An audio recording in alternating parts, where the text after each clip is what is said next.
Дорогие друзья, данное видео порядка 25 минут.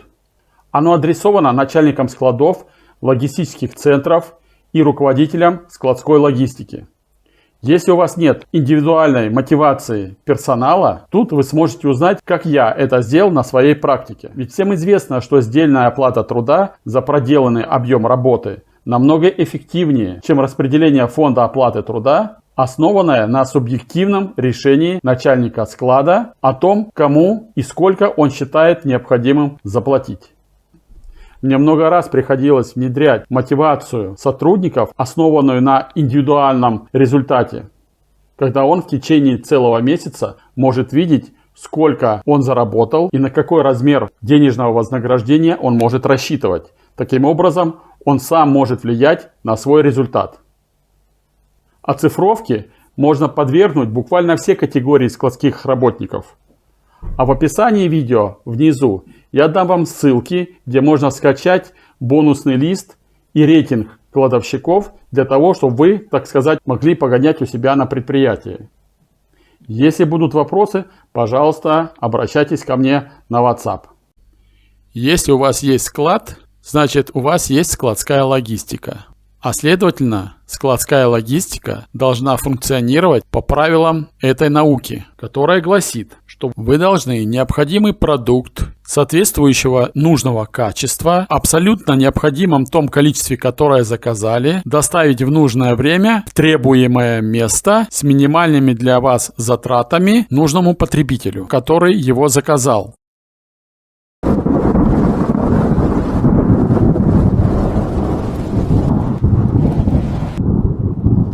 Привет, это Salesmania. Узнай что-то новое, подпишись, расшарь и лайкни. Не жлобся на подписке. И не держи информацию в себе, как делаю я со всеми делюсь. Как правильно организовать систему мотивации работников склада? Для того, чтобы понимать, как наладить этот процесс, необходимо четко представлять функции работника склада в разрезе его должностных обязанностей. Так как на складе есть различные специалисты, а это водители автопогрузчиков, штабелерщики, грузчики, палетажники, кладовщики или комплектовщики, учетчики, менеджеры ВМС и так далее. Все они выполняют определенные задачи. Основной костяк складского персонала, если это не роботизированный склад Amazon, комплектовщики, которые на основании заявок или заданий на отборку перемещаются по складу по определенному маршруту и отбирают нужный товар или позиции для дальнейшей отгрузки заказчику. Поэтому мы и разберем мотивацию на примере этого сегмента сотрудников. Для начала важно понимать, что у каждого наименования SKU должен быть адрес хранения. Если на складе нет адресного хранения, то это уже не склад, а помойная яма. И налаживать систему мотивации в данном случае бессмысленно. Предположим, что все-таки у вас налажено адресное хранение, тогда переходим к следующим шагам и понятиям. Роль комплектовщика – это отобрать как можно быстрее необходимое количество товара на складе с отсутствием ошибок в этих отборках. Глобально склад должен обеспечить отгрузку тех заказов, которые принесли в компанию отделы продаж. Следовательно, во время перемещения по маршруту кладовщик должен отбирать тот продукт, который указан в отборочном листе, и именно то количество, которое необходимо. Иначе будут возникать ошибки, а именно: первая – недостача, вторая – пересорт, третья – излишек или не по заказу. Ошибки выявляются посредством подсчета поступающих после доставки актов со стороны клиента. Упомянутый весовой учет важен, если продукция тяжелая, например, пиво, соки, галантерея и тому подобное. Словом, то, что комплектовщику доставляет физическую нагрузку при взятии заказа из ячейки пикинга на тележку. Именно в этом случае необходимо учитывать и весовой оборот. Если вес продукции незначительный, как чипсы, бижутерия, чулочно-носочные изделия, весом в таком случае можно пренебречь. Аккумулировать данные готовых отборок в учетной программе мы можем и должны периодически выводить итог. Это должны быть итог дня, итог недели, итог месяца. Все отборочные листы должны фиксироваться на фамилию комплектовщика, который отбирал тот или иной заказ, и накапливаться в учетной программе. Настоятельно рекомендую еженедельно транслировать промежуточные данные по складу, чтобы каждый складской работник видел результат своей работы, сравнивал себя с коллегой и мог повлиять на итог своей мотивации. При формировании бюджета на финансовый год в коммерческих организациях существует ФОТ – Фонд оплаты труда, который планируется на каждый департамент. Складская логистика тому не исключение. И вот качество освоения ФОТ – это серьезная и ответственная задача. На практике я часто сталкивался, когда этот ФОТ просто распределялся в среде складского персонала, иными словами, это было прямое освоение фонда оплаты труда. И, как правило, это делалось на усмотрение начальника склада. При таком подходе неминуемо будут возникать управленческие издержки и перекосы, а именно появление любимчиков у руководства, недовольство тех, кто перерабатывает, появление желающих отсидеть смену в шхерах, не принимая активного участия в командной работе, появятся спорщики с утверждением их переработки и что их труд несправедливо оценен и так далее. Поэтому, дабы ввести сдельную оплату труда, нужно знать результат действий каждого кладовщика. Теперь давайте рассмотрим, как выглядит отборочный лист или наряд на заказ для нашего комплектовщика. Данный документ может быть в электронном виде, либо на бумажном носителе, когда он распечатывается из программы и отдается кладовщику для того, чтобы он, согласно этих наименований, проходил по складу и отбирал данные SKU. Что мы тут можем видеть? Это самый простой отборочный лист. Слева вверху вы видите штрих-код, дату, когда был сформирован этот отборочный лист, по какому маршруту следует перемещаться кладовщику, какие позиции он должен отбирать. В данном случае вы видите, что он должен добрать 5 SKU, сколько штук каждого SKU, 1, 1, 2, 1, 1. Сколько получилось всего, он должен отобрать штук, 6 штук. Отсюда мы понимаем, что кладовщик, двигаясь по маршруту М17, проходил ячейки, этот адрес ячейки, этот и отобрал данные наименования. Давайте посмотрим другой отборочный лист. Здесь вот он более серьезный, маршрут М023. Кладовщик перемещался вот по этому маршруту. Видите? Он отобрал 194 штуки и совершил 35 подходов к ячейкам, начиная с первого и заканчивая 35-м. Потому что каждая ячейка хранится в определенном месте, в определенном адресе ячейки. После этого эта заявка или этот отборочный лист фиксируется за кладовщиком таким-то. И если он совершил какие-то ошибки, то, получая из магазина акт, мы можем занести эти ошибки на данного кладовщика. Штрих-код удобен еще чем, что в некоторых складах мы делали следующую доработку в программе. Когда кладовщик подходит, прежде чем начать отборку продукции и уйти на маршрут, он сканирует, отбирает и по завершении отборки еще раз сканирует. Таким образом, мы имеем время начала и окончания отборки, и, соответственно, тут можно проводить эффективность отборок по каждому кладовщику. То есть средняя отборка на единицу времени определенного количества позиций. Таким образом, заполняя еженедельно данные по каждому сотруднику, сколько он отобрал штук, сколько подходов к ячейке он совершил, в данной ячейке отображая количество рабочих часов в месяце, мы будем шаг за шагом, неделя за неделей отображать эффективность наших кладовщиков. Давайте посмотрим, как это будет выглядеть. К примеру, мы отработали 85 часов за 2 недели в январе месяце и имеем следующие показатели. Сотрудник номер 1 отобрал 53 226 по одному бренду штук и 881 штуку по второму бренду. При этом он совершил 12 574 подхода к ячейкам по одному бренду и 73 подхода ко второму бренду. Его максимальная расценка получилась 102 балла. Баллы для бонусного листа 10 тысячных. Второй кладовщик дал такие показатели: 50 399 277. И подходов совершил 11 743 215. В результате, в конце концов, когда мы по каждому сотруднику занесем данные в учетную программу по их количествам подходов к ячейкам и количеству отобранных штук, мы будем иметь вот такой свод, в котором каждый сотрудник имеет свои индивидуальные показатели, которые переводятся в коэффициент трудового участия по каждому складу. Как вы здесь видите, каждый склад имеет свое наименование. Если у вас организация маленькая, то, соответственно, и таблица будет меньше, вот этих данных нету. Имея данные, вы спокойно их можете перенести в бонусный листок, который вы должны выдавать своему сотруднику, как я уже рекомендовал, отталкиваясь от недельных показателей. Теперь давайте рассмотрим, как может выглядеть бонусный листок и какие показатели здесь могут фиксироваться. Лист персонал склада – это лицевая часть, обложка определенного склада. Допустим, вы начальник склада в Могилеве, у вас 6 сотрудников, и вы на данном листе персонал склада можете видеть накопительно расходы на оплату ваших сотрудников как по окладной части, так и в разделе KPI.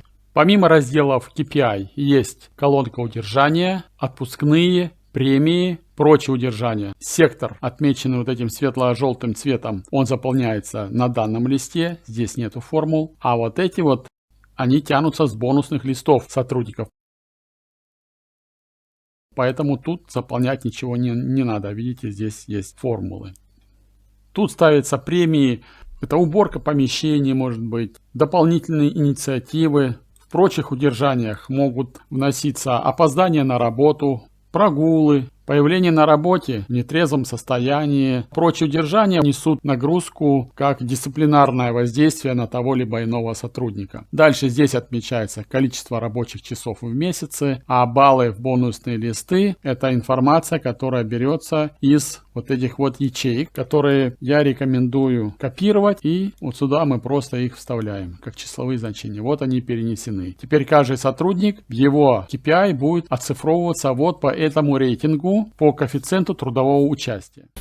Давайте теперь рассмотрим, из чего состоит сам бонусный листок сотрудника. Переходим на бонусный листок. Вот он внешне выглядит так. И вы должны будете его распечатать и давать кладовщику на ознакомление. Верхняя часть – это блок, который дает информацию по окладной части. Мы видим, что здесь рабочих часов в месяц 170. Всего данный сотрудник отработал половина месяца, допустим, 80 часов. И таким образом мы каждого сотрудника проставляем. Этот, допустим, один день брал отгул, 72 часа отработал. Сотрудник 54, наоборот, еще хотел поработать в выходной день, это плюс еще 16, 96 часов. Если мы пойдем на персонал склада, то мы видим, что по табелю отработанное время составляет сумму, которая выражается в 1109 рублях 31 копейки, и каждый сотрудник имеет свою долю. Итого, каждый кладовщик уже в мыслях понимает, что эту сумму он уже заработал. На этом гарантированная оплата труда заканчивается. Ниже следует несколько блоков. Это KPI 1, KPI 2, что идет в плюс сотруднику. И удержание – это та часть, которая позволяет влиять на качество сбора заявок, чтобы он не ошибался. Основная работа у кладовщика – это работа в зоне хранения, вот здесь, и он должен собирать заявки. Как видим, каждая часть KPI характеризуется по его коэффициенту трудового участия. Если мы зайдем вот на эти вот показатели, то они тянутся из рейтинга кладовщиков и расставляются здесь. Здесь же, в зеленых ячейках, мы должны разместить те данные, которые значатся в рейтинге кладовщиков. Вот давайте посмотрим. Вот вы видите этих сотрудников, и сюда мы должны расставить те цифры, которые фактически были отобраны каждым кладовщиком. Кстати, как разделить экран на две равные части, можете посмотреть по этой ссылке вверху видео. По бренду 1, вот бренд 1, кладовщик совершил 11 279 подходов. По бренду номер 2 139. Премии за 2 недели он заработал 114 рублей 18 копеек. То же самое проделываем по остальным сотрудникам.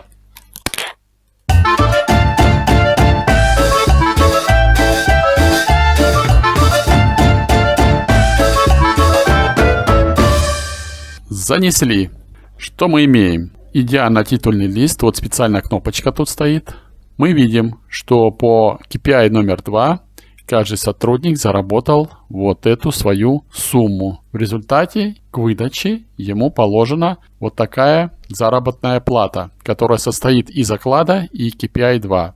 Удержаний ни у кого нет, премий никого нет, отпускных ни у кого нет. В результате каждый сотрудник здесь видит отображенную информацию по его сумме. Если же он совершал какие-то пересорты, то при анализе актов, которые были написаны в точке разгрузки или у клиента, который принимал товар, мы берем количество отобранных заявок, проставляем здесь. Допустим, он отобрал 600 заявок по бренду номер 1 и 25 заявок по бренду номер 2. И пришло 4 акта, то 2 рубля 61 копейку с него удержали за погрешность при отборке. То есть он, значит, отобрал что-то не то. Там был либо пересорт, либо была недостача, либо излишек, который был актирован в точке разгрузки. Если мы пойдем на лист общий, то вот мы видим, что 2 рубля 61 копейку с него удержали за пересорты. Почему очень важно учитывать акты? И особенно причины актов. Когда кладовщику платят за количество подходов к ячейке, количество отобранной продукции, то, как правило, стяжательство и желание заработать как можно больше приводит к тому, что падает качество этих отборок. Кладовщик, отборщик бежит по маршруту, быстро все отбирает, и иногда он хватает не то, что должно быть отобрано. Это получается пересорт, если не то, что нужно. Вторая причина – это излишек, то есть он отобрал больше, чем было в заявке. Материальная ценность убывает со склада, и представьте себе, что если при приемке точки разгрузки неучтенное количество останется в точке доставки, то со склада уйдет материальная ценность, которая будет не учтена, и у нас получится недостача. Одновременно с этим при разгрузке материальных ценностей в точке доставки написание акта влечет временные затраты. А теперь представьте, если у вашей транспортной логистики на маршруте лежит много точек доставки, то написание каждого акта, а оно, как правило, сопряжено с 10-минутным простоем, будет отражаться на тех торговых точках, которые водитель-экспедитор не успеет развести. В результате, имея контроль через актирование, мы можем влиять на качество чистоты доставки. То, что было заказано, чисто отобрано и доставлено заказчику. Касательно KPI 1. Так как основная работа кладовщика – это работа в зоне хранения, отбирать заявки, но иногда в силу производственной необходимости можно подключать этих сотрудников для погрузки и разгрузки, если кто-то заболел, если кто-то в отпуске и так далее. Поэтому предусмотрительно мы донесли еще здесь раздел «Погрузка-разгрузка», которая будет отмечать его работу как грузчика. К примеру, он за сегодня разгрузил 2 фуры. Каждая фура имеет порядка 33 палет. Поэтому 66 палет он разгрузил, и 10 дней, допустим, он 2 недели помогал разгружать, то получается 660 палет он разгрузил. Это ему дает дополнительный приработок. Или, допустим, он может загружать на отправку торговые объекты. Здесь тоже он помог загрузить 660 палет. Таким образом, мы можем ему еще и мотивацию добавлять KPI в части разгрузки и погрузки. Ну вот, кратко, пожалуй, все. Благодарю вас за то, что вытерпели эти полчаса. Надеюсь, вы подчерпнули для себя что-то интересное. Пользуйтесь, пожалуйста. Еще раз попрошу подписаться на канал и поставить палец вверх. Всего доброго.